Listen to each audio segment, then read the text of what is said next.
Hi అండి అందరికీ. అందరూ ఎలా ఉన్నారు? బాగున్నారా? మన ఇంటికి ఎవరైనా గెస్ట్లు వచ్చినప్పుడు మనం ఏదో ఏ టయానికి వస్తే ఆ టయానికి పొద్దునైతే టిఫిన్ టీ ఇస్తాం, మధ్యాహ్నం అయితే భోజనం పెడతాం, సాయంత్రం టీ తాగుతారు, వెళ్ళిపోతారు. కానీ ఇక్కడైతే అరబ్బీ ఇంట్లో అలా కాదండి. ఒక క్రమ పద్ధతిలో ఉంటుంది. ఎలా అంటే వాళ్ళు ఏ టయానికన్నా రాని టైం పెట్టినట్టుగా ఫస్ట్ నీళ్ళు ఎత్తుకుపోయి ఇవ్వాలి, తర్వాత జ్యూస్ ఇవ్వాలి, తర్వాత ఏమంటే చాయ్ పెట్టించాలి, తర్వాత కాఫీ ఇవ్వాలి. కాఫీలో కూడా మళ్ళీ 2 రకాలు, వాళ్ళు ఎప్పుడు ఏది తాగుతారో తెలియదు, అవి పెట్టించాలి. ఇవన్నీ అయిపోయినాయంటే లాస్ట్లో మళ్ళీ కేకులు, మళ్ళీ స్వీట్లు, మళ్ళీ పండ్లు. ఇన్ని ఎలా తింటారో ఏమో తెలియదు కానీ అన్ని రకాలు పెట్టి చేయాలి.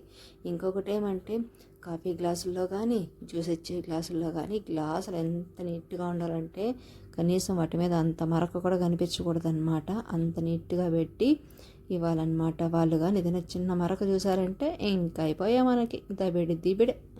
Okay, bye friends.